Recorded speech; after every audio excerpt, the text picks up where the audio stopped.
the jazz of my tears. Thank you for your patience.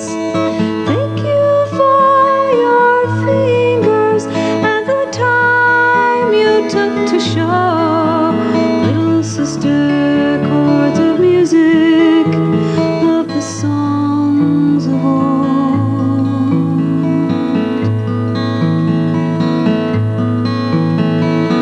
Yours was but a whisper in the span of time, yet the life that goes on in eternal mind.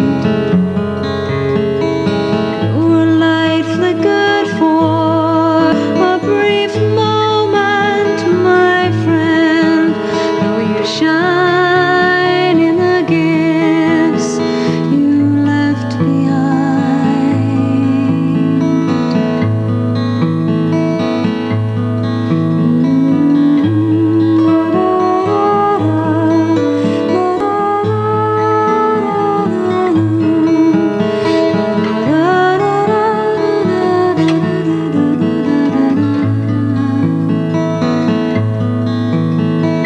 Thank you for your patience. Thank you for your fingers and the time you took to show little sister chords of music of the songs of old.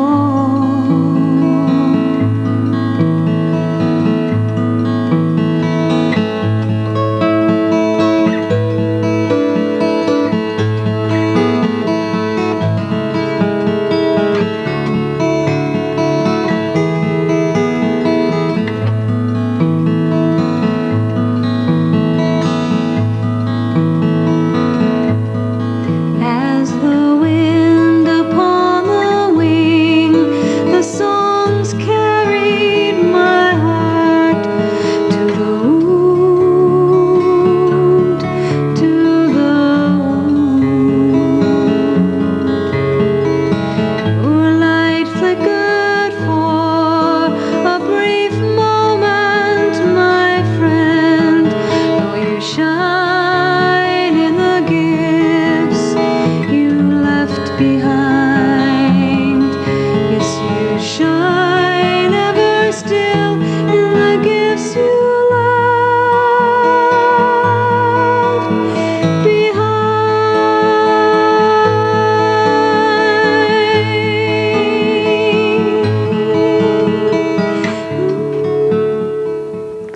Welcome back. The song you heard behind the tape, as I said, was by Kristina Olsen. Thank you for her brother-in-law, Ralph. And Kristina lives in Newburyport, Massachusetts, and was going to try to get here today, but was unable to. But we have her by phone, so I'm going to say welcome, Kristina. Thank you very much. And Kristina did want to share some of her thoughts. She lost her sister at the World Trade Center, and she is a member of Peaceful Tomorrows and has traveled to Iraq. And what would you care to share with us, Kristina, at this point about your experience and feelings? Well, I think, Rosemarie, what it boils down to essentially is that suffering is a universal principle. It's something that we all share in common, and I know I don't want to see any further suffering being perpetuated, and if I can do anything in my power to prevent any further suffering, I would like to do that. So that's essentially why I traveled to Afghanistan and Iraq, to bear witness to the suffering of the people there, to listen to them, because that's a huge part of being able to understand and get to know other people is by listening to them deeply. And, you know, I listened to some things that were difficult to hear, people who had lost loved ones to violence and so forth when we visited Iraq and Afghanistan. But I realized that that was the whole purpose in my trip, my visit there, was to bear witness and bring these things back with me to the United States to share with people here, in the hopes that we could raise people's awareness of the situation with the people in those places. What one or two things in particular have you brought back with you that particularly struck you by what people both in Afghanistan and Iraq have shared with you? The amazing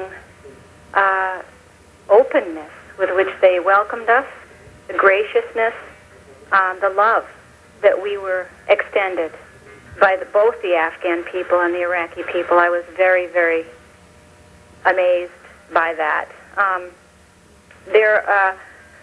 In particular, the people in Iraq expressed a very, very deep desire for peace, and one of the things that really struck me was that they could remember a time when the United States and Iraq shared a more friendly relationship, when Iraqis would send their children even off to study and matriculate in colleges and universities in the United States. And lots of college university professors over there had actually received their advanced degrees over here. There was a clear discernment between, let's say, the foreign policies of our government and the American people. The people in both Afghanistan and Iraq had that discernment, which also was eye-opening.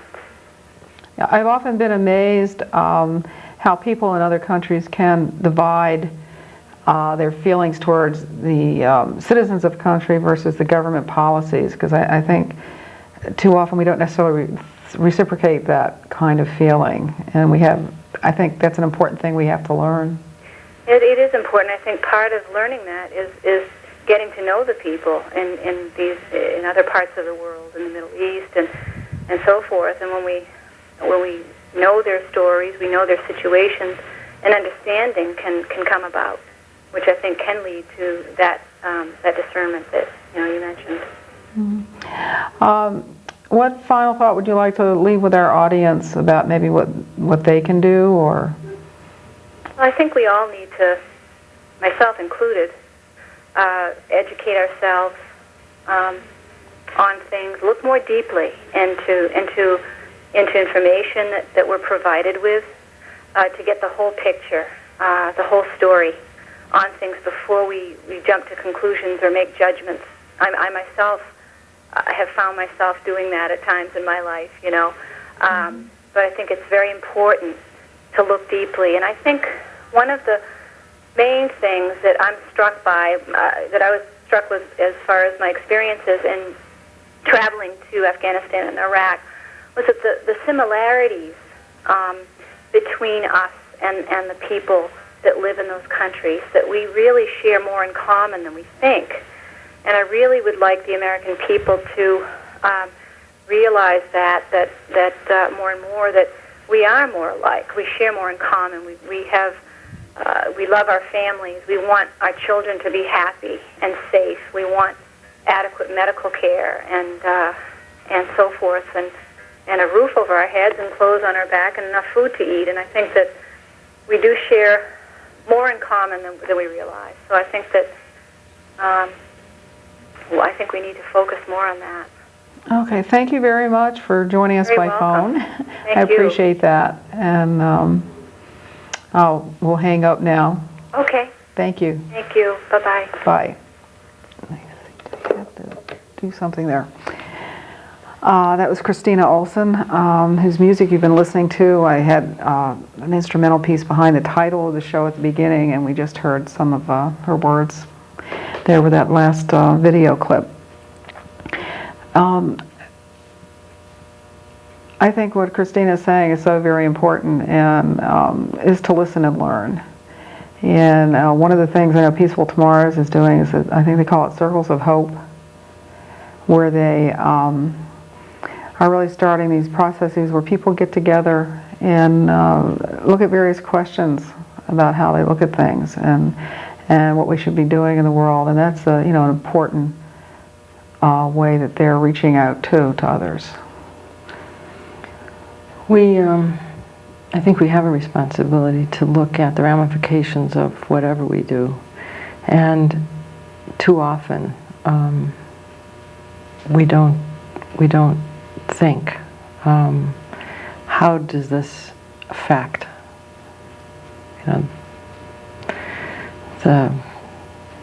on either end of it, whether the resources come from a third world country or a developing country, or they're the waste products of what we use. We need to be more conscious. We leave too big an imprint. Our footprints are enormous, and we need to be more conscious of it in order to make it possible for all the people to have a chance to have all the things that Kristina was saying. It's interesting, my husband thoroughly believed that everybody should travel. And most of that, he had an amazing, insatiable curiosity about people and cultures. And it was never judgmental. He just gloried in the diversity. And for people in the United States, it's a shame to not see the richness, to close that off, to become homogenized, to not think beyond our own borders or our own community. I truly believe that it's much more difficult to make a them versus us distinction if you know the people and hear the stories and understand the problems they struggle with and the joys they celebrate. Bob absolutely loved being in a country where it was unfamiliar, and smelling the smells and tasting the food and hearing the music. And I learned a great deal from him. You're talking about how much we have to be grateful for, and my life is enormously richer, but because of 30 years with this man who loved life, just loved life and loved people. And he would have been, had he been not in that plane, he would be paying attention to what's been happening in the last 2 years, but he would also have been paying attention to the other voices. And he was always depended on by our kids, our friends, for that other view, the small disenfranchised, and how events evolve to become what they have.